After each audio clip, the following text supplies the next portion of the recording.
Hello everyone, welcome back to Brian's Mysteries and Adventures on Trail. Today's case is another very bizarre case. This young woman went out for a fishing trip. She was well known to love the outdoors, fishing, hiking, camping. It was the first day of her summer vacation. Before we get started, I just want to ask for a minute and a half of your time. If you don't want to listen, you can skip ahead. I just want to thank everybody for all your support. I recently noticed that roughly 70% of my viewers aren't subscribed. I would just ask if you please consider subscribing. It's free. It really helps out the channel a lot. Really helps out the efforts that I try and do every year. I donate to various search and rescue groups and nonprofits that their missions are solely for search and rescue. And this year I'm trying to get out to the West Coast to work search and rescue and investigate various unsolved cases. Subscribing would really help. Also, if you're able to share or like or comment, the way these algorithms work, you guys probably know more about it than I do. And I just want to say, when I say we, I mean you and me. I'm a one-man show. I do all the research, investigating, content, and editing myself. There's no other employees. I make all this from my cell phone. I couldn't do it without you guys and all your support, and I really thank you for that. I want to continue to be able to do that, and I really think that we've made a big difference in some of these cases. For example, the one case that we were able to get on the news later that weekend, we got over 1,000 volunteers to come out and help, which was incredible. I'll have more information on search and rescue and various things at the end of the video if you're interested. For now, let's get into today's case. Today's case takes us up to the state of South Dakota. We are going to be discussing a young lady named Alicia Marie Hummel. She was 29 years old at the time of this incident. She was living in Sioux City with her parents. She was working as a teacher. It was the end of the year and summer was just beginning. Alicia was known to be a very happy-go-lucky person. She was known to be very spontaneous. All her friends just adored her for all of her wonderful ideas and adventurous spirit. On the morning of June 1st, 2015, Alicia woke up and noticed that it was an absolutely gorgeous day. Being that it was the start of her summer vacation, she started texting and using social media to contact her friends. Her friends and family say that Alicia was a social media Mongol. She loved social media. She used it all the time, anywhere she went. On this particular morning, Alicia really wanted to go fishing. Fishing was one of her all-time pastimes. She had loved it since she was a kid. The fact that she was living along the Missouri River gave her many ample opportunities to do this. This is a picture of the Missouri River in her area. Here is one of the first texts that she sent out that morning. She would normally post on all of her social media platforms. Unfortunately, this morning she contacted many of her friends, but none of them were able to go or wanted to go fishing with her that morning. This didn't stop Alicia. She had her mind set on going down to this area called Myron Grove, which was around a 50-minute drive from where she was living. This is another one of her posts. First day of vacay, I'm going fishing. She had her mind made up. Her grandmother, who she was living with at the time, didn't really feel like she should go alone, but Alicia said that she'd be fine. She was going to go. This is a picture of the boat ramp that she was planning on going to.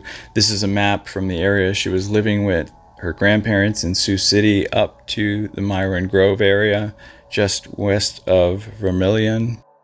Along the way, she was taking pictures and posting to her Snapchat and other social media. Here's a picture of her fishing pole sticking out of the sunroof of her vehicle.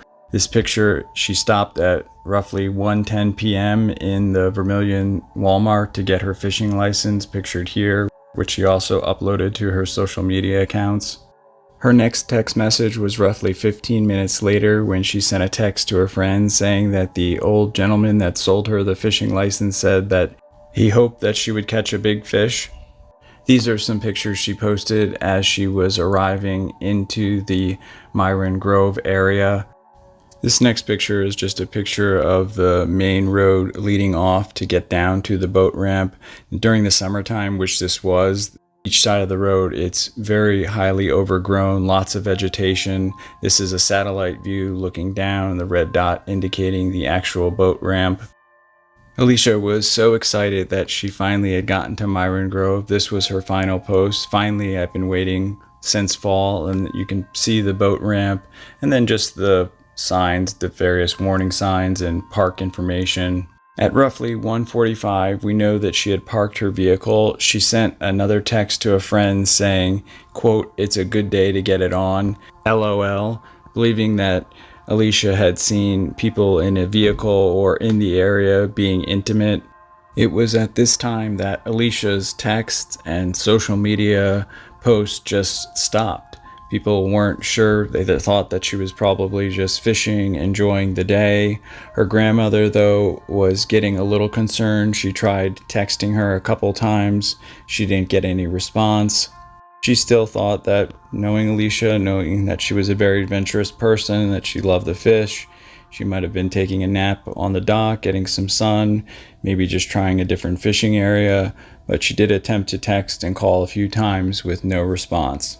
As the hours passed on and no response from her friends or any of her family members, they all became concerned to the point where they reported Alicia missing at roughly 5:20 p.m. Sadly, little did they know that roughly at 3:30 p.m., a fish and game officer that was in the area working to do some trash cleanup and patrol a little bit. They don't have any full-time employees there. He was just doing a routine check. As this officer entered Myron Grove, he noticed Alicia's car. The windows were down and her keys were on the front seat. There were no fishing poles or any gear in the vehicle. He looked around the area, then went down the boat ramp to investigate the area more. Sadly, what he saw was terrifying. He found Alicia submerged under the water, and after pulling her out of the water, he could tell that she was already deceased. More police and EMS personnel arrived on the scene, immediately transporting her to the hospital. Investigators immediately began investigating the scene. This is a picture looking out towards the boat ramp and the road pathway leading down towards it. As you can see on the sides, it's very dense. People say that when it's fully grown, you can't see the water until you're very close to the ramp. This is another picture from one of the boats looking out towards it. This is a picture looking into the dense vegetation. The reason I'm bringing this up is because the authorities searched in and around this area. They were trying to find any clues they could. This is because the autopsy was done immediately and it was ruled a homicide. The medical examiner said that the autopsy showed that she died of drowning, but injuries to her head, a cut on her neck, other injuries led the medical examiner to rule it a homicide. So the authorities immediately got back to the scene and were looking for any clues they could possibly muster up. They did find a black vehicle that was parked in the area. They of course ran the plates, but it ended up not being anything that was connected. Despite the authorities knowing about this at 3:30 p.m., the family sadly wasn't notified until 10:30 p.m. that night.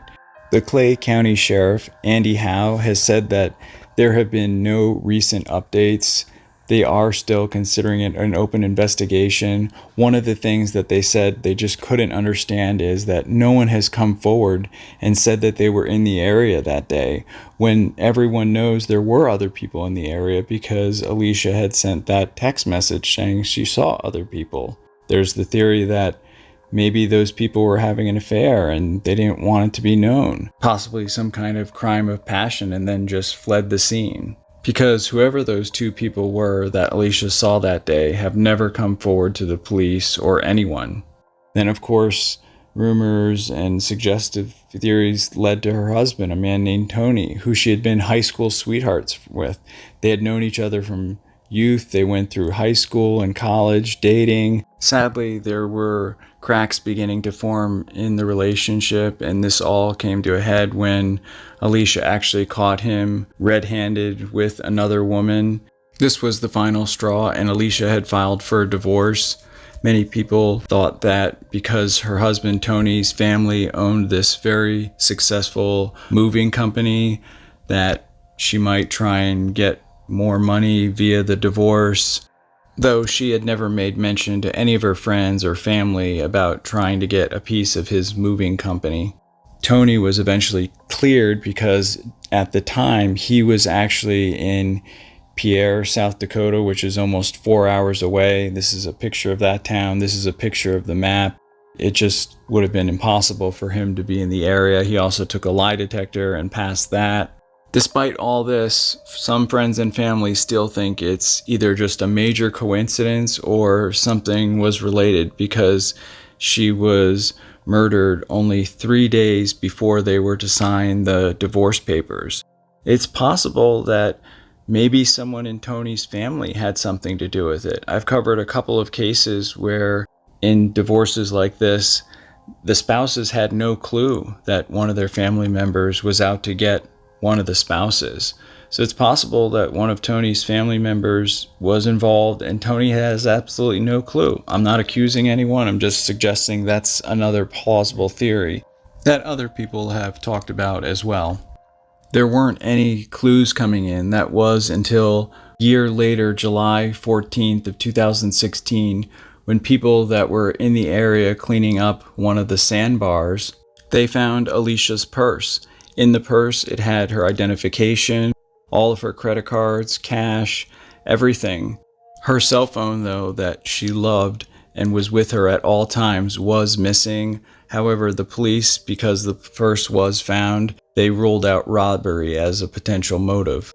This is one of the most bizarre things about this case is motive. Who would have a motive to want to kill a 29-year-old school teacher that was loved by everyone? Keep in mind, this was done in broad daylight. This was a very brazen act. One theory was that people were tracking her via all of her social media posts. However, the authorities discounted this because it would have been hard for them to actually get there at the same time.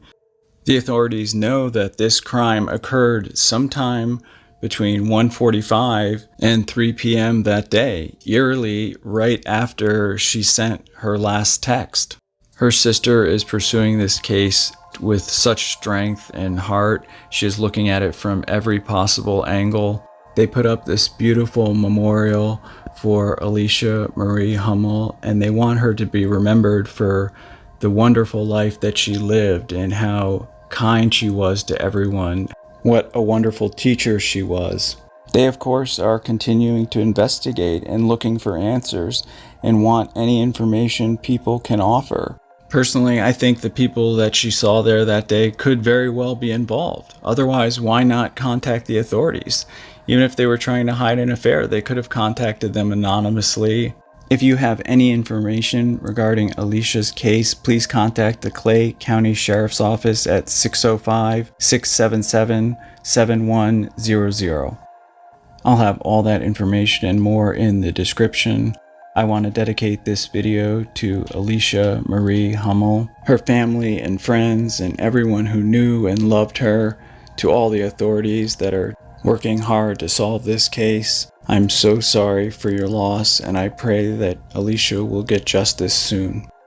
Thank you all for watching. Your feedback, your comments, your support. Definitely let me know what your thoughts are on this case in the comments section. Special thank you to co.ag for providing the background music. Hopefully I'll see you all in the next one. Take care. Hey everyone, thanks for sticking with me to the end. A few of you guys had asked me what the cases were and the team that I was planning on going out west to help volunteer with. It's a nonprofit organization whose sole mission is search and rescue and recovery missions. It's called WSI, or Wilderness Services Inc., owned, operated, and captained by a gentleman named Trey Werner. It's based in the state of Washington. If you're interested in getting involved in any of the upcoming searches and want to volunteer, I'll have that information in the description. I am still trying to raise money in order to go out west in order to help volunteer with those searches, as well as do a search and rescue training program. If any of you are able to donate, anything goes such a long way. My information will be in the description. Also, for those of you that do donate and want to know where your money is going and how I've used it, I keep meticulous records and I can give you that information if you would like. If I am able to go out west, I will be documenting several of the searches and showing that to you, as well as my investigation of some of these unsolved missing hiker and camper cases. Of course, I will be doing video documentation of those as well. If you have any case or video suggestions for me, please email me or leave a comment. I try and get to every case that is suggested to me. Your feedback is so important to me. I love hearing from you all. I will be posting roughly 2 to 3 videos a week. I will also be doing some Brian's bedtime stories again, not to interfere with my regular videos, just in combination. Those are true stories that have happened to me, friends, other search and rescue people, or from you guys that have sent me in your stories and want me to tell your stories. If you have any other feedback or suggestions, I'm always open to any type of feedback. Thank you again for all your support. Be safe out there and see you next time.